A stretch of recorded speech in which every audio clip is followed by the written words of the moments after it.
श्री महला पंजवा। चतुर दिशा कीनो बल अपना, सिर ऊपर कर धारियो। सतगुरु गुरु अर्जन देव जी ने अज जो राग बख्शिया, ये 31 शुद्ध रागां चों 10वां राग है। गुरु अर्जुन दे पिता जी पहली तुक दे अंदर कृपा करते ने चतुर दिशा।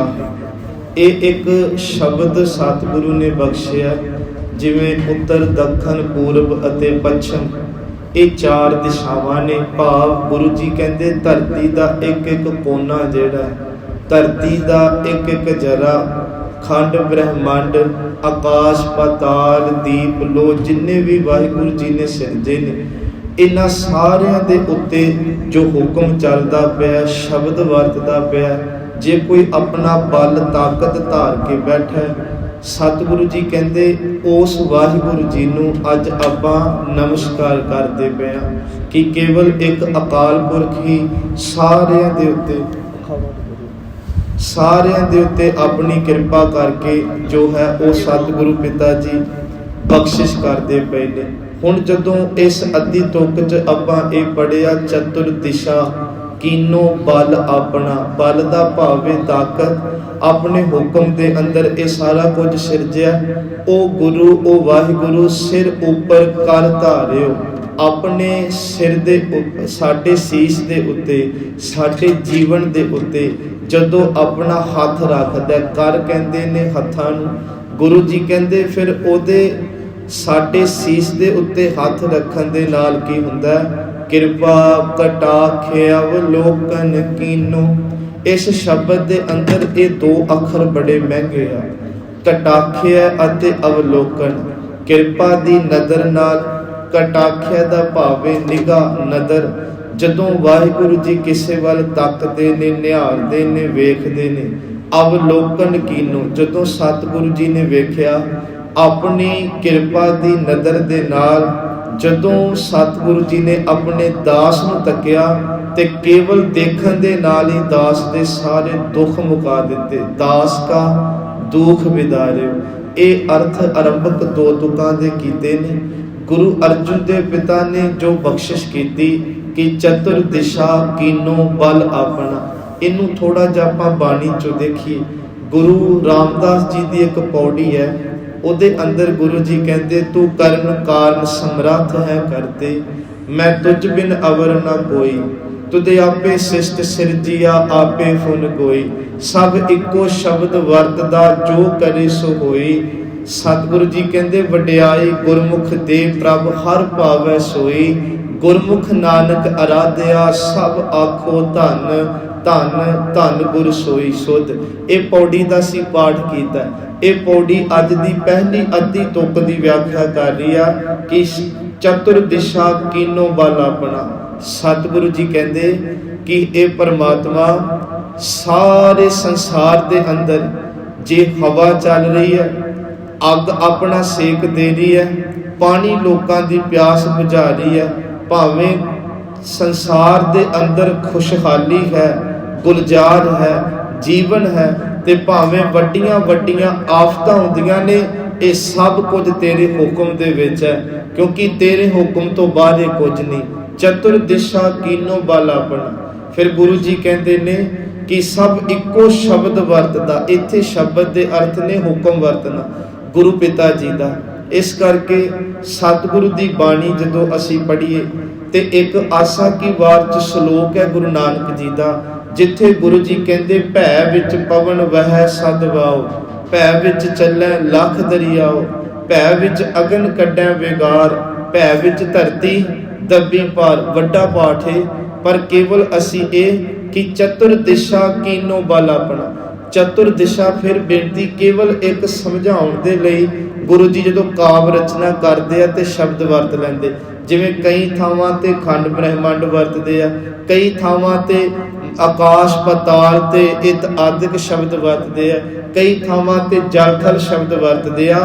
भाव की तू दरियाओ दाना बीना मैं मछली कैसे अंत लहा, ਗੁਰੂ ਪਿਤਾ ਜੀ ਕਹਿੰਦੇ ਸਾਰਿਆਂ ਦਾ ਆਸਰਾ ਕੇਵਲ ਅਕਾਲ ਪੁਰਖ ਹੈ। ਹੁਣ ਜਦੋਂ ਆਪਾਂ ਗੁਰੂ ਸਾਹਿਬ ਦੀ ਬਾਣੀ ਨੂੰ ਹੋਰ ਥੋੜਾ ਜਿਹਾ ਵਿਚਾਰ ਕੇ ਵੇਖੀਏ ਤੇ ਉੱਥੇ ਫਿਰ ਬਾਬਾ ਜੀ, ਬਾਬਾ ਧੰਨਾ ਜੀਆਂ ਦੇ 3 ਸ਼ਬਦ ਨੇ ਬਾਣੀ ਅੰਦਰ, 2 ਸ਼ਬਦ ਅੱਜ ਸਾਡੀ ਵਿਆਖਿਆ ਦੇ ਕੰਮ ਆਉਣੇ। ਉੱਥੇ ਫਿਰ ਬਾਬਾ ਜੀ ਕਹਿੰਦੇ ਰੇ ਚਿੱਤ ਚੇਤਸ ਕੀ ਨਹੀਂ ਦਇਆਲ ਦਾ ਮੁੱਦਰ। ਇਹ ਦੇਖੋ ਤੁਕ ਹੈ ਬਾਬਾ ਧੰਨਾ ਜੀ ਦੀ ਕਿ ਐ ਮਨ ਐ ਚਿੱਤ ਤੂੰ ਵਾਹਿਗੁਰੂ ਜੀ ਨੂੰ ਕਿਉਂ ਨਹੀਂ ਯਾਦ ਕਰਦਾ। ਰੇ ਚਿੱਤ ਚੇਤਸ ਕੀ ਨਹੀਂ ਦਇਆਲ ਦਾ ਮੁੱਦਰ, ਬਿਬੈ ਨਾ ਜਾਣਸ ਕੋਈ। ਬਿਬੈ ਦਾ ਭਾਵੇ ਇੱਕ ਤੋਂ ਬਿਨਾ ਕਿਸੇ ਹੋਰ ਨੂੰ ਨਤਮਸਤਕ ਨਾ ਹੋਈ, ਹੋਰ ਨੂੰ ਜਪੀ ਨਾ, ਕਿਉਂਕਿ ਭਾਵੇਂ ਦੁਨੀਆ ਦਾ ਕੋਈ ਖਿੱਤਾ ਹੋਵੇ, ਸਾਰੇ ਟਿਕਾਣਿਆਂ ਵਿੱਚ ਜੇ ਕੋਈ ਹੁਕਮ ਆਪਣਾ ਵਜਾ ਰਿਹਾ ਤੇ ਉਹ ਕਰਤਾ ਪੁਰਖ ਅਕਾਲ ਪੁਰਖ ਹੈ। ਕਈ ਵਾਰੀ ਸਾਡੇ ਮਨ 'ਚ ਭਰਮ ਆ ਜਾਂਦਾ ਹੈ। ਇੱਕ ਚਲੋ ਇੱਕ ਗੱਲ ਹੈ, ਕਿਸੇ ਫਿਲਮ ਦੇ ਵਿੱਚ ਇੱਕ ਡਾਇਲੋਗ ਮਾਰਿਆ ਕਿਸੇ ਨੇ ਕਿ ਤੂੰ ਤੇ ਬਜਰੰਗ ਬਲੀ ਦਾ ਭਗਤ ਹੈ, ਤੇ ਪਾਕਿਸਤਾਨ 'ਚ ਵੀ ਬਜਰੰਗ ਬਲੀ ਦੀ ਕਿਰਪਾ ਵਰਤ ਜਾਂਦੀ ਹੈ। ਭਾਵ ਕਿ ਅਸੀਂ ਨਾ ਕੁਝ ਸ਼ਕਤੀਆਂ ਨੂੰ ਇੱਕ ਖਿੱਤਿਆਂ ਨਾਲ ਜੋੜ ਕੇ ਰੱਖਿਆ ਹੁੰਦਾ ਕਿ ਹੋ ਸਕਦਾ ਸਾਡਾ ਵਾਹਿਗੁਰੂ ਹਰੇ ਪੰਜਾਬ 'ਚ ਹੀ ਕੰਮ ਆਉਂਦਾ, ਪ੍ਰਦੇਸ਼ 'ਚ ਸਾਨੂੰ ਚਰਚ ਹੀ ਜਾਣਾ ਪੈਣਾ। ਇੱਦਾਂ ਦੀ ਨਹੀਂ ਗੱਲ ਸੰਗਤ ਜੀ। ਗੁਰੂ ਸਾਹਿਬ ਉਹ ਲੋਕ ਜਿਨ੍ਹਾਂ ਨੂੰ ਅਸੀਂ ਨਾਸਤਿਕ ਧਰਮ ਕਹਿੰਦੇ ਆ, ਉਹ ਲੋਕ ਜਿਨ੍ਹਾਂ ਨੂੰ ਅਸੀਂ ਅੱਜ ਦਾ ਵੈਸਟਰਨ ਕਲਚਰ ਅਪਣਾਉਣ ਦੀ ਗੱਲ ਕਰਦੇ, ਉਹਨਾਂ ਦੇ ਨੋਟਾਂ ਤੇ ਕਦੇ ਪੜ੍ਹਿਓ ਤੇ ਡਾਲਰ ਦੇ ਉੱਤੇ ਵੀ ਇਹੋ ਲਿਖਿਆ ਹੁੰਦਾ ਕਿ ਕੇਵਲ ਗੋਡ ਹੀ ਹੈ, ਸਾਰਾ ਕੁਝ ਕਰਤਾ ਧਰਤਾ, ਬਾਕੀ ਦੁਨੀਆ ਤੇ ਕੁਝ ਨਹੀਂ। ਉਹ ਇਸ ਗੱਲ ਨੂੰ ਮੰਨਦੇ ਆ। ਗੁਰੂ ਪਿਤਾ ਜੀ ਕਹਿੰਦੇ ਰੇ ਚਿਤ ਚੇਤਸ ਕੀ ਨਹੀਂ ਦਇਆਲ ਦਾ ਮੁੱਦਰ, ਬਿਬੈ ਨਾ ਜਾਣਸ ਕੋਈ। ਜੇ ਧਾਵੈ ਖੰਡ ਬ੍ਰਹਿਮੰਡ ਕੋ ਕਰਤਾ ਕਰੇ ਸੋਈ। ਅਸੀਂ ਜਿੱਥੇ ਵੀ ਪੈਰ ਰੱਖੀਏ, ਜਿਸ ਥਾਂ ਤੇ ਜਾਈਏ, ਕਈ ਵਾਰੀ ਨਾ ਬੰਦੇ ਨੂੰ ਇੱਕ ਖਿੱਤੇ ਨਾਲ, ਇੱਕ ਘਰ ਨਾਲ, ਲੋਕਾਂ ਨਾਲ ਇੱਕ ਗਿਲਾ ਹੋ ਜਾਂਦਾ। ਉਹਦੇ ਮਨ 'ਚ ਭਰਮ ਹੁੰਦਾ, ਪਤਾ ਨਹੀਂ ਮੈਂ ਇਸ ਪਿੰਡ 'ਚ ਰਹਿ ਰਿਹਾ ਤਾਂ ਹੀ ਦੁਖੀ ਹਾਂ, ਮੇਰੇ ਆਂਢ ਗੁਆਂਢੀ ਇੱਦਾਂ ਦੇ ਮੈਂ ਤਾਂ ਹੀ ਦੁਖੀ ਹਾਂ। ਮੈਂ ਆਪਣਾ ਘਰ ਨਾ ਬਦਲਣਾ, ਮੈਂ ਆਪਣਾ ਪਿੰਡ ਨਾ ਬਦਲਣਾ, ਮੈਂ ਆਪਣਾ ਆਂਢ ਗੁਆਂਢ ਨਾ ਬਦਲਣਾ, ਹੋ ਸਕਦਾ ਮੇਰੇ ਕਰਮਾਂ 'ਚ ਸੁੱਖ ਲਿਖਿਆ ਹੋਵੇ। ਗੁਰੂ ਜੀ ਕਹਿੰਦੇ ਤੂੰ ਭੁੱਲ ਗਿਆ, ਜਿਹਦੇ ਹੁਕਮ 'ਚ ਰਹਿ ਕੇ ਇੱਕ ਥਾਂ ਤੇ ਤੂੰ ਟਿਕਿਆ, ਦੁਨੀਆ ਦੇ ਦੁੱਖ ਸੁੱਖ ਭੋਗ ਰਿਹਾ, ਤੂੰ ਕਿਤੇ ਚਲਿਆ ਜਾ। ਥਾਂ ਬਦਲ ਨਾਲ, ਘਰ ਬਦਲ ਨਾਲ, ਲੋਕਾਂ ਦਾ ਰਹਿਣ ਸਹਿਣ ਬਦਲ ਨਾਲ ਤੇਰੇ ਦੁੱਖਾਂ 'ਚ ਫਰਕ ਨਹੀਂ ਪੈਣਾ। ਜਿਸ ਘਰ 'ਚ ਰਹਿਣਾ ਉਸੇ ਘਰ 'ਚ ਬੰਦਗੀ ਕਰ, ਰੱਬ ਸੁੱਖ ਇੱਥੇ ਦੇ ਦੂਗਾ। ਪਰ ਅਸੀਂ ਥਾਂ, ਅਸੀਂ ਘਰ, ਅਸੀਂ ਲੋਕ ਬਦਲਣਾ ਚਾਹੁੰਦੇ ਹਾਂ, ਖੁਦ ਨੂੰ ਨਹੀਂ, ਜੀਵਨ ਨੂੰ ਨਹੀਂ। ਗੁਰੂ ਜੀ ਕਹਿੰਦੇ ਜੇ ਧਾਮੈ ਬ੍ਰਹਿਮੰਡ ਖੰਡ ਕੋ ਕਰਤਾ ਕਰੇ ਸੋ ਹੋਏ। ਵੇਖੋ ਕਿੰਨੀ ਕਮਾਲ ਦੀ ਤੁਕ ਹੈ ਨਾ ਕਿ ਮਹਾਰਾਜ ਸਾਨੂੰ ਇੱਕ ਭਰੋਸਾ ਦਿੰਦੇ ਸੰਗਤ ਜੀ। ਜਦੋਂ ਅਸੀਂ ਅਰਦਾਸ 'ਚ ਬਚਨ ਪੜ੍ਹ ਕੇ ਆਏ, ਤੇਗ ਬਹਾਦਰ ਸਿਮਰਿਆ ਘਰ ਨੌ ਨਿਤ ਆਵੈ ਧਾਏ, ਤੇ ਭਰੋਸਾ ਕਰਕੇ ਬੋਲਿਆ ਕਰੋ ਸਭ ਥਾਈ ਹੋਏ। ਸਭ ਥਾਈ ਦਾ ਭਾਵ ਚਤੁਰ ਦਿਸ਼ਾ ਕੀਨੋ ਬਲ ਆਪਣਾ, ਕਿ ਮੈਂ ਕਿਤੇ ਵੀ ਜਾ ਰਿਹਾ, ਹਰ ਥਾਂ ਮੇਰਾ ਵਾਹਿਗੁਰੂ ਜੀ ਮੇਰੇ ਨਾਲ ਹੈ। ਗੁਰੂ ਜੀ ਦਾ ਇੱਕ ਬਚਨ ਹੈ, ਜਹ ਜਾਈਏ ਤਹਾਂ ਸੁਹੇਲੇ। ਜਿੱਥੇ ਵੀ ਮੈਂ ਜਾ ਰਿਹਾ, ਮੈਂ ਜ਼ਿੰਦਗੀ 'ਚ ਸੁਹੇਲਾ ਹਾਂ। ਕਿਉਂ? ਕਿਉਂਕਿ ਮੈਂ ਜਿੱਥੇ ਜਾ ਰਿਹਾ ਮੇਰਾ ਨਿਤਨੇਮ ਮੇਰੇ ਨਾਲ ਜਾ ਰਿਹਾ, ਮੈਂ ਜਿੱਥੇ ਜਾ ਰਿਹਾ ਮੇਰਾ ਬਾਣਾ ਮੇਰੇ ਨਾਲ ਜਾ ਰਿਹਾ, ਮੈਂ ਜਿੱਥੇ ਜਾ ਰਿਹਾ ਮੇਰੀ ਬਾਣੀ ਨਾਲ ਜਾ ਰਹੀ ਹੈ। ਤੇ ਇਸੇ ਬਾਣੀ ਵਿੱਚ ਬਾਣੀ ਨੂੰ ਚਾਰਨ ਕਰਨ ਵਾਲਾ ਆਪ ਚੌਂਕੜਾ ਲਾ ਕੇ ਬੈਠਿਆ। ਫਿਰ ਕਿਵੇਂ ਦੂਜੇ ਥਾਂ ਤੇ ਜਾ ਕੇ ਮੈਂ ਜਿਹੜਾ ਹੈ ਉਹ ਮਾਰਜ ਜੀ ਮੈਂ ਡਿਪਰੈਸ਼ਨ 'ਚ ਜਾਵਾਂ ਜਾਂ ਟੈਨਸ਼ਨਾਂ 'ਚ। ਗੁਰੂ ਜੀ ਕਹਿੰਦੇ ਅੱਜ ਕਿ ਇਹ ਜਿਹੜਾ ਸ਼ਬਦ ਅਸੀਂ ਪੜ੍ਹਿਆ, ਜੇ ਧਾਮੈ ਬ੍ਰਹਿਮੰਡ ਖੰਡ ਕੋ ਕਰਤਾ ਕਰੇ ਸੋ ਹੋਏ। ਜੋ ਕੁਝ ਵੀ ਕਰੂਗਾ, ਜੋ ਕੁਝ ਵੀ ਕਰ ਰਿਹਾ ਸੰਗਤ ਜੀ ਵਾਹਿਗੁਰੂ। ਕਈ ਵਾਰੀ ਨਾ ਬੰਦੇ ਦੇ ਮਨ 'ਚ ਵੀ ਆ ਜਾਂਦਾ। ਪਿਛਲੇ ਦਿਨੀ ਕੈਨੇਡਾ ਦੇ ਵਿੱਚ ਇੱਕੋ ਹੀ ਦਿਨ 'ਚ 3 ਨੌਜਵਾਨ ਬੱਚੇ ਚੜ੍ਹਾਈ ਕਰ ਗਏ। ਕਿਸੇ ਨੂੰ ਸਾਲ ਹੋਇਆ ਸੀ, ਕਿਸੇ ਨੂੰ 1 ਮਹੀਨਾ, ਕਿਸੇ ਨੂੰ 1.5 ਸਾਲ। ਆਪਣਾ ਚੰਗਾ ਭਵਿੱਖ ਦੇ ਲਈ ਬੱਚੇ ਪ੍ਰਦੇਸ਼ ਜਾਂਦੇ ਆ। ਕੋਈ ਮਰਨ ਲਈ ਥੋੜੀ ਬਾਹਰ ਜਾਂਦਾ ਹੈ, ਜਾਂ ਜਿਹੜੇ ਮਾਪੇ ਪੈਸਾ ਲਾ ਰਹੇ ਉਹ ਕਹਿੰਦੇ ਸਾਡੇ ਬੱਚੇ ਬਾਹਰ ਜਾ ਕੇ, ਲੋਕ ਤਰੱਕੀ ਕਰਨ ਤੇ ਵਧਾਈਆਂ ਦਿੰਦੇ ਆ, ਤੇ ਜੇ ਭਾਣਾ ਵਾਪਰ ਜਾ ਤੇ ਮੂੰਹ ਨਾਲ ਮੂੰਹ ਜੋੜ ਕੇ ਗੱਲਾਂ ਕਰਦਿਆਂ ਨੂੰ ਤੇ ਭੇਜਣਾ ਹੀ ਨਹੀਂ ਸੀ ਚਾਹੀਦਾ। ਸਾਡੇ ਹੱਥ 'ਚ ਮੌਤ ਨਹੀਂ, ਸਾਡੇ ਹੱਥ 'ਚ ਜਨਮ ਨਹੀਂ। ਬੰਦਾ ਮਿਹਨਤ ਕਰਨ ਦੇ ਲਈ ਸਰਹੱਦਾਂ ਤੇ ਬੈਠਾ ਹੈ, ਮਿਹਨਤ ਕਰਨ ਲਈ ਪ੍ਰਦੇਸ਼ਾਂ ਤੇ ਬੈਠਾ ਹੈ। ਤਾਕਤ ਉਸ ਰੱਬ ਦੀ ਵਰਤਦੀ ਆ। ਉਹਨੇ ਜਿੰਨੇ ਕੁ ਸਵਾਸ ਦੇਣੇ, ਉਹਨਾਂ ਸਵਾਸਾਂ 'ਚ ਦੁੱਖ ਦੇਣੇ ਕਿ ਸੁੱਖ ਸਾਨੂੰ ਮੰਨਣੇ ਪੈਣੇ ਆ। ਸਾਨੂੰ ਅਸੀਂ ਇਹ ਨਹੀਂ ਕਹਿ ਸਕਦੇ ਕਿ ਜੇ ਮੈਂ ਬਾਹਰ ਨਾ ਭੇਜਾਂ ਤਾਂ ਬੱਚਾ ਜਾਂਦਾ ਨਾ। ਨਹੀਂ ਸੰਗਤ ਜੀ, ਇਹ ਤਾਂ ਮੌਤ ਹੈ ਤੇ ਉਹਦਾ ਹੁਕਮ ਹੈ, ਕਿੱਥੇ ਆਉਣੀ ਕਿੱਥੇ ਨਹੀਂ, ਸਾਨੂੰ ਸਵੀਕਾਰ ਕਰਨੇ ਪੈਣਾ ਗੁਰੂ ਗ੍ਰੰਥ ਸਾਹਿਬ ਨੂੰ ਮੱਥਾ ਟੇਕਣ ਵਾਲਿਆਂ ਨੂੰ ਕਿ ਮਹਾਰਾਜ ਕਹਿੰਦੇ ਜੇ ਤਾਂ ਮੈਂ ਬ੍ਰਹਿਮੰਡ ਖੰਡ ਕੋ ਕਰਤਾ ਕਰੇ ਸੋ। ਬੜੀ ਮਹਿੰਗੀ ਤੁਕ ਹੈ ਬਾਣੀ ਦੀ। ਫਿਰ ਬਾਬਾ ਜੀ ਨੇ ਇਸੇ ਸ਼ਬਦ ਦੇ ਅੰਦਰ ਹੋਰ ਵਿਸਥਾਰ ਕੀਤਾ ਜੀ ਕਿ ਕਿੱਥੇ ਕਿੱਥੇ ਮਹਾਰਾਜ ਜੀ ਰੱਖਿਆ ਕਰ ਦਿੰਦੇ ਨੇ, ਕਿੱਥੇ ਕਿੱਥੇ ਆਪਣਾ ਬਲ ਧਾਰ ਕੇ ਬੈਠੇ ਨੇ। ਤੇ ਗੁਰੂ ਜੀ ਕਹਿੰਦੇ ਜਨਨੀ ਕੇਰੇ ਉਦਰ ਉਦਕ ਮੈਂ ਪਿੰਡ ਕੀਆ 10 ਦਵਾਰਾ, ਦੇ ਆਹਾਰ ਅਗਨ ਮੈਂ ਰਾਖੈ ਐਸਾ ਖਸਮ ਹਮਾਰਾ। ਥੋੜੇ ਜਿਹੇ ਅਰਥ ਕਰਨੇ, ਮਾਤਾ ਦੀ ਕੁੱਖ 'ਚ ਜੇ ਜੀਵਨ ਹੈ ਉੱਥੇ ਵੀ ਆਪਣਾ ਬਲ ਧਾਰ ਕੇ ਬੈਠਾ। ਕੁੰਮੀ ਜਲ ਮਾਹੇ ਤਨ ਤਿਸ ਬਾਹਰ, ਪੰਖ ਖੀਰ ਤਿਨ ਨਾਹੇ, ਪੂਰਨ ਪਰਮਾਨੰਦ ਮਨੋਹਰ ਸਮਝ ਦੇਖ ਮਨ ਮਾਹੇ। ਕੱਛੂ ਕੰਮੀ ਜਦੋਂ ਬੱਚੇ ਦਿੰਦੀ ਨਾ ਤੇ ਕਦੇ ਪਾਣੀ 'ਚ ਨਹੀਂ ਦਿੰਦੀ। ਇੱਕ ਕੁਦਰਤ ਦਾ ਨਿਯਮ ਹੈ, ਉਹਨੂੰ ਬੱਚੇ ਬਾਹਰ ਰੇਤਾ 'ਚ ਦੇਣੇ ਪੈਣੇ ਆ, ਸਮੁੰਦਰ ਦੇ ਕੰਢੇ ਜਾ ਕੇ ਬੱਚੇ ਦੇ ਕੇ ਉਹਨੂੰ ਫਿਰ ਰੇਤ ਉੱਪਰ ਪਾਉਣੇ ਪੈਣੀ ਆ, ਆਪ ਫਿਰ ਪਾਣੀ 'ਚ ਚਲੀ ਜਾਂਦੀ ਆ। ਕਹਿੰਦੇ ਨਾ ਬੱਚਿਆਂ ਨੂੰ ਖੰਭ ਲੱਗੇ ਆ ਤੇ ਨਾ ਕੱਛੂ ਕੰਮੇ ਨੂੰ ਥਣ ਲੱਗੇ ਆ ਕਿ ਉਹ ਆਪਣੇ ਬੱਚਿਆਂ ਨੂੰ ਦੁੱਧ ਪਿਆਵੇ। ਬੱਚੇ ਉੱਡ ਕੇ ਆ ਕੇ ਮਾਂ ਕੋ ਕੁਝ ਖਾਣ, ਸਮੁੰਦਰ ਦੇ ਪਾਣੀ 'ਚ ਰਹਿ ਕੇ ਕੱਛੂ ਕੰਮੀ ਕੁਝ ਮੂੰਹ 'ਚ ਪਾਵੇ। ਧਿਆਨ ਬੱਚਿਆਂ ਦਾ ਧਰੇ, ਉਹ ਬੱਚੇ ਰੇਤਾਂ ਦੇ ਵਿੱਚ ਵੀ ਆਪਣੇ ਮਾਂ ਦੇ ਧਿਆਨ ਵਿੱਚੋਂ ਹੀ ਜਿਹੜਾ ਉਹ ਅੰਨ ਪ੍ਰਾਪਤ ਕਰ ਲੈਂਦੇ। ਮਹਾਰਾਜ ਕਹਿੰਦੇ ਉਹਦੀ ਤਾਕਤ ਤੇ ਵੇਖੋ ਕਿੱਡੀ ਜ਼ਬਰਦਸਤ ਹੈ। ਫਿਰ ਜਦੋਂ ਇਹ ਉਦਾਹਰਨਾਂ ਦਿੱਤੀਆਂ, ਇਹ ਤੇ ਚਲੋ ਅਸੀਂ ਆਮ ਕਹਿੰਨੇ, ਪਾਖਨ ਕੀਟ ਗੁਪਤ ਹੋਏ ਰਹਿਤਾ ਤਾਚੋ ਮਾਰਗ ਨਹੀਂ, ਕਹਿ ਧੰਨਾ ਪੂਰਨ ਤਾਹੂ ਕੋ ਮਤ ਦੇ ਜੀ ਡਰਾਹੀ। ਮਨਾ ਤੂੰ ਕਿਉਂ ਡਰਦਾ? ਤੈਨੂੰ ਤਾਂ ਰੱਬ ਨੇ ਮਨੁੱਖ ਬਣਾਇਆ, ਹੱਥ ਪੈਰ ਦਿੱਤੇ, ਜਿਹੜਾ ਰੱਬ ਪੱਥਰ 'ਚ ਬੈਠੇ ਖੀਰ ਸਵੇਰ ਕੀੜਿਆਂ ਨੂੰ ਰਿਜ਼ਕ ਦੇ ਰਿਹਾ, ਤੈਨੂੰ ਵੀ ਦੇਵੇਗਾ। ਇੱਕ ਅਸੀਂ ਇਹ ਬਚਨ ਪੰਚਮ ਪਿਤਾ ਦਾ ਪੜ੍ਹਦੇ ਹਾਂ, ਕੋਟ ਬ੍ਰਹਮੰਡ ਕੋ ਠਾਕੁਰ ਸੁਆਮੀ, ਸਰਬ ਜੀਆਂ ਕਾ ਦਾਤਾ ਰੇ, ਪ੍ਰਤ ਪਾਲੈ ਨਿਤ ਸਾਰ ਸੰਭਾਲੈ, ਇੱਕ ਗੁਣ ਹੀ ਮੂਰਖ ਜਾਤਾ ਰੇ। ਹੁਣ ਜਿਨ੍ਹਾਂ ਨੇ ਭਰੋਸਾ ਕੀਤਾ ਉਹਨਾਂ ਨੇ ਉਸ ਵਾਹਿਗੁਰੂ ਜੀ ਨੂੰ ਜਪਿਆ ਵੀ ਤੇ ਉਹਨੂੰ ਹਰ ਥਾਂ ਵਿਦਮਾਨ ਵੀ ਜਾਣਿਆ। ਭਾਈ ਗੁਰਦਾਸ ਜੀ ਜਦੋਂ ਆਗਰੇ ਤੋਂ ਚੱਲੇ, ਸਾਡਾ ਇਤਿਹਾਸ ਕਹਿੰਦਾ ਕਿ ਆਗਰੇ ਤੋਂ ਪੰਜਾਬ ਪਹੁੰਚਣ ਲਈ ਰਸਤੇ 'ਚ ਨਾ ਕੋਈ ਦਰਿਆ ਪੈਂਦਾ ਸੀ, ਸੰਗਤਾਂ ਦਾ ਨਾਲ ਬੜਾ ਵੱਡਾ ਗੜ੍ਹ। ਤੇ ਭਾਈ ਜੀ ਜਦੋਂ ਆਏ ਤੇ ਪੁਰਾਣੇ ਸਮਿਆਂ 'ਚ ਕੋਈ ਇੰਨੀਆਂ ਬੇੜੀਆਂ, ਇੰਨੇ ਪੁੱਲ ਨਹੀਂ ਸੀ ਹੁੰਦੇ। ਕਿਸੇ ਇੱਕ ਬੇੜੀ ਨੇ ਚੱਲਣਾ ਤੇ ਜਾਂ ਪਾਣੀ ਘਟਣ ਦੀ ਲੋਕਾਂ ਨੂੰ ਉਡੀਕ ਕਰਨੀ ਤੇ ਫਿਰ ਦਰਿਆ ਸਾਗਰ ਪਾਰ ਕਰਨੇ। ਭਾਈ ਜੀ ਜਦੋਂ ਉਹਦੇ ਨੇੜੇ ਆਏ ਨਾ ਦਰਿਆ ਦੇ, ਤੇ ਭਾਈ ਜੀ ਦੇ ਮਨ 'ਚ ਨਾ ਇੱਕਦਮ ਸ਼ਬਦ ਆਇਆ, ਗੁਰ ਕਾ ਬਚਨ ਬਸੈ ਜੀ ਨਾਲੇ, ਜਲ ਨਹੀਂ ਡੁੱਬੈ ਤਸਕਰ ਨਹੀਂ ਲੇਵੈ, ਪਾਹੇ ਨਾ ਸਾਗੈ ਜਲ। ਉਹ ਗੱਲ ਤੇ ਭਰੋਸੇ ਦੀ ਆ ਨਾ ਸੰਗਤ ਜੀ। ਭਾਈ ਜੀ ਨੇ ਕਿਹਾ ਕਿ ਸਤਿਗੁਰੂ ਨਾਨਕ ਜੀ ਤੁਸੀਂ ਬਾਣੀ 'ਚ ਕਹਿੰਦੇ ਹੋ ਸ਼ਬਦ ਪੜਨ ਨਾਲ ਬੰਦਾ ਡੁੱਬਦਾ ਨਹੀਂ ਭਵ ਸਾਗਰ 'ਚ, ਅਸੀਂ ਅੱਜ ਤੁਹਾਡੇ ਸ਼ਬਦ ਦਾ ਆਸਰਾ ਲੈ ਲੱਗੇ ਹਾਂ, ਭਵ ਸਾਗਰ ਨਹੀਂ ਦੁਨੀਆ ਦੇ ਦਰਿਆ ਲਈ ਸ਼ਬਦ ਸੰਗਤਾਂ ਪੜਨਗੀਆਂ, ਰਾਹ ਗੁਰੂ ਨਾਨਕ ਜੀ ਤੁਸੀਂ ਦਿਓ। ਕਹਿੰਦੇ ਆ ਭਾਈ ਜੀ ਨੇ ਭਰੋਸਾ ਕੀਤਾ। ਤੇ ਸੰਗਤ ਜੀ ਜਦੋਂ ਬਾਣੀ ਪੜ੍ਹਦੇ ਆ ਦਰਿਆ 'ਚ ਬੜੇ ਤੇ ਦਰਿਆ ਦਾ ਪਾਣੀ ਘਟ ਗਿਆ। ਕਿ ਇਹ ਮੰਨਣ ਚਾਹੁੰਦਾ ਮਹਾਰਾਜਾ ਰਣਜੀਤ ਸਿੰਘ ਜਿਸ ਦਰਿਆ ਦਾ ਨਾਮ ਹੀ ਅਟਕ ਕਰਕੇ ਆ ਕਿ ਜਿਹੜਾ ਇਹ 'ਚ ਪੈਂਦਾ ਸੀ ਅਟਕ ਜਾਂਦਾ ਸੀ, ਅੱਗੇ ਨਹੀਂ ਸੀ ਜਾਂਦਾ ਇਹ ਦਰਿਆ।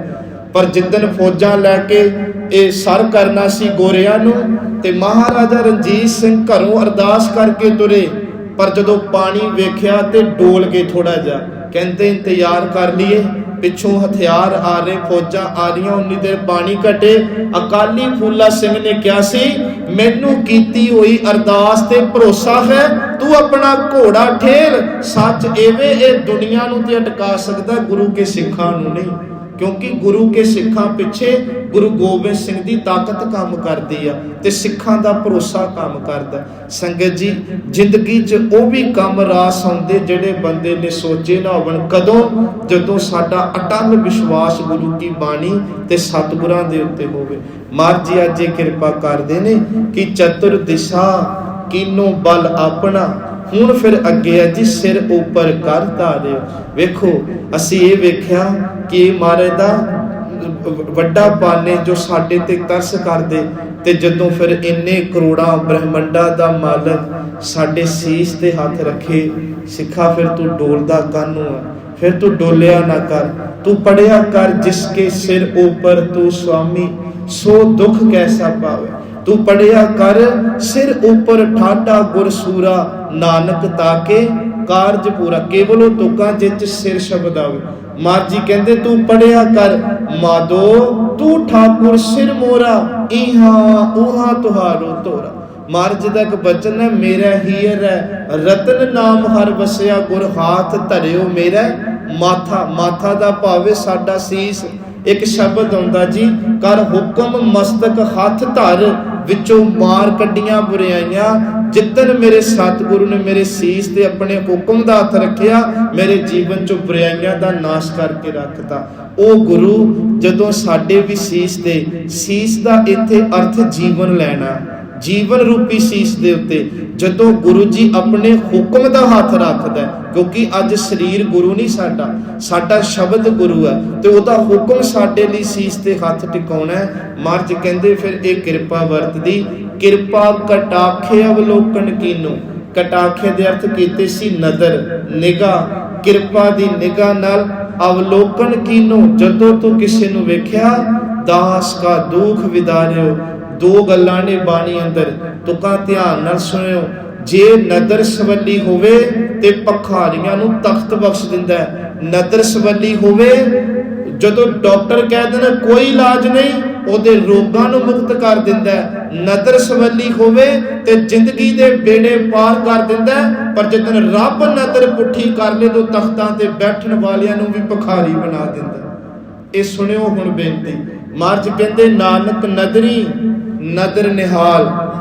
ਇਹ ਬਚਨ ਹੈ ਪਾਤਸ਼ਾਹ ਦੀ ਬਾਣੀ ਦਾ।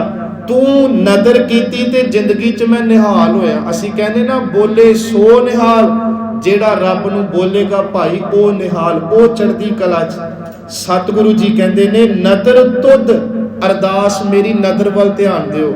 ਅਸੀਂ ਅਰਦਾਸ ਕਰੀਏ ਪਰ ਕੋਈ ਦਾਵਾ ਨਹੀਂ। ਮਹਾਰਾਜ ਜੀ ਸਾਡੀ ਅਰਦਾਸ ਵੀ ਉਦਣ ਸਫਲੀ ਜਿੱਦਣ ਅਰਦਾਸ 'ਚ ਤੇਰੀ ਨਦਰ ਵਰਤ ਜੇ। ਇੱਕ ਹੋਰ ਬਚਨ ਹੈ ਜੀ, ਨਦਰ ਕਰੇ ਤਾਂ ਸਿਮਰਿਆ ਜਾਏ। ਮਹਾਰਾਜ ਜੀ ਜੇ ਮੇਰਾ ਨਿਤਨੇਮ 'ਚ ਚੌਂਕੜਾ ਲੱਗਦਾ ਪਿਆ ਤੇ ਮੈਂ ਤਾਂ ਲਾ ਰਿਹਾ, ਤੇਰੀ ਨਦਰ ਨਿਤਨੇਮ 'ਚ ਵਰਤਦੀ ਪਈ ਆ। ਕੇਵਲ ਨਦਰ ਸੰਗਤ ਜੀ, ਨਦਰ ਹੈ ਤੇ ਨਿਹਾਲ ਹਾਂ, ਨਦਰ ਹੈ ਤੇ ਦੁੱਖ ਜਾਂਦੇ ਆ, ਨਦਰ ਹੈ ਤੇ ਅਰਦਾਸ ਕਬੂਲ ਏ, ਨਦਰ ਏ ਤੇ ਬਾਣੀ ਪੜ੍ਹ ਰਿਹਾ। ਜੇ ਨਦਰ ਏ ਤੇ ਨਦਰ ਦੇ ਵਿੱਚ ਮੈਂ ਜ਼ਿੰਦਗੀ ਨੂੰ ਸੁੱਖ 'ਚ ਭੋਗ ਰਿਹਾ। ਪਰ ਇੱਕ ਤੁਕ ਹੁਣ ਇਹ ਪੜਿਓ, ਨਦਰ ਉਪੱਠੀ ਜੇ ਕਰੇ। ਨਦਰ ਉਹੀ ਆ ਸੰਗਤ ਜੀ, ਧੁੱਪ ਦਾ ਸੇਕ ਉਹੀ ਆ ਜਿਹੜੀ ਸਾਡੀ ਬੋਡੀ ਨੂੰ ਚਾਹੀਦਾ, ਪਰ ਇਸੇ ਧੁੱਪ ਦੇ ਲੂ ਕਰਕੇ ਜਦੋਂ ਐ ਸਿਖਰ ਤੇ ਹੋਵੇ ਤੇ ਬੜੇ ਬਜ਼ੁਰਗਾਂ ਨੂੰ ਅਟੈਕ ਹੋਣੇ ਸ਼ੁਰੂ ਹੋ ਜਾਂਦੇ ਆ। ਮਹਾਰਾਜ ਕਹਿੰਦੇ ਪਾਣੀ ਉਹੀ ਆ, ਸੰਜਮ ਚ ਰਵੇ ਬਹੁਤ ਕਾਜ ਸਵਾਰਦਾ। ਪਰ ਵੇਖੋ ਪਿਛਲੇ ਦਿਨ ਹੜ੍ਹਾਂ ਨੇ ਫਸਲਾਂ ਰੋਲ ਕੇ ਰੱਖਤੀਆਂ, ਜਿੰਨ ਕਿੰਨਾ ਜ਼ਿਆਦਾ ਮਾਰੂ ਹਮਲਾ ਕੀਤਾ। ਇਸੇ ਤਰ੍ਹਾਂ ਗੁਰੂ ਦੀ ਨਦਰ ਦੇ ਪਾਤਰ ਬਣਨਾ, ਕਿਉਂਕਿ ਜੇ ਨਦਰ ਪੁੱਠੀ ਹੋਵੇ। ਇੱਕ ਘਟਨਾ ਪਿਛਲੇ ਦਿਨੀ ਸੀਰੀਆ ਵਿੱਚ ਜੋ ਭਾਣਾ ਵਾਪਰਿਆ, ਬਹੁਤ ਵੱਡੇ ਪੱਧਰ ਤੇ ਭੁਚਾਲ ਆਇਆ। ਇੱਕ ਘਟਨਾ ਬੜੀ ਵਾਇਰਲ ਹੋਈ ਸੀ ਉਸ ਸਮੇਂ। ਅੱਜ ਜਦੋਂ ਨਦਰ ਦੀ ਗੱਲ ਆਈ ਮਨ ਚ ਆਇਆ ਜ਼ਰੂਰ ਇੱਥੇ ਢੁੱਕਦੀ ਆ। ਕਹਿੰਦੇ ਕਿ ਇੱਕ 5 ਘਰਾਂ ਦਾ ਮਾਲਕ ਸੀ, ਇੱਕ ਗੋਰਾ, ਉੱਥੋਂ ਦਾ ਰਹਿਣ ਵਾਲਾ ਵਸ਼ਿੰਦਾ। ਉਹਦੇ ਅੱਗੇ ਇੱਕ ਘਰ ਦੇ ਵਿੱਚ ਨਾ ਕੋਈ ਨੌਕਰ ਰਹਿੰਦਾ ਸੀ, ਕੋਈ ਮਾੜਾ ਗਰੀਬ ਬੰਦਾ। ਉਹਦੇ ਕੋਲੋਂ 5 ਦਿਨ ਉੱਪਰ ਹੋ ਗਏ ਕਿਰਾਇਆ ਨਹੀਂ ਦਿੱਤਾ ਗਿਆ। ਉਹਨੇ ਕਿਹਾ ਕਿ ਮੈਨੂੰ ਥੋੜਾ ਵਕਤ ਦੇ, ਮੈਂ ਪੁਰਾਣਾ ਤੇਰੇ ਘਰ 'ਚ ਕਿਰਾਏਦਾਰ ਆ, ਮੈਂ ਤੇਰਾ ਕਿਰਾਇਆ ਦੇ ਦਾਂ। ਕਹਿੰਦਾ ਬਿਲਕੁਲ ਨਹੀਂ, ਤੁਸੀਂ ਬਾਹਰ ਚੱਲੋ। ਕਹਿੰਦਾ ਕਿ 5 ਸਕਿੰਟ ਲੱਗੇ ਸਿਰਫ, ਮੈਂ ਕਮਰਾ ਉਹਦਾ ਛੱਡਿਆ ਬਾਹਰ ਆਇਆ, ਅਗਲੇ 5 ਸਕਿੰਟਾਂ 'ਚ ਭੁਚਾਲ ਆਇਆ। ਕਹਿੰਦਾ ਉਹਦੇ 5 ਘਰ ਤਬਾਹ ਹੋ ਗਏ। ਜਿਸ ਤੰਬੂ 'ਚ ਬਹਿ ਕੇ ਮੈਂ ਰਾਤ ਕੱਟ ਦਿਆਂ, ਮੇਰੇ ਨਾਲ ਹੀ ਮੇਰਾ ਮਾਲਕ ਬੈਠਾ।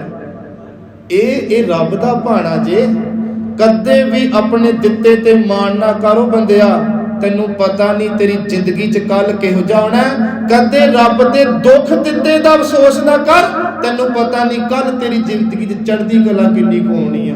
ਇੱਕ ਕੰਮ ਕਰ, ਮੈਂ ਰੋਜ਼ ਨਿਤਨੇਮ ਤੇ, ਨਾਮ ਤੇ, ਸ਼ਬਦ ਤੇ, ਸੰਗਤ ਤੇ ਤਾਂ ਜ਼ੋਰ ਦਿੰਦਾ।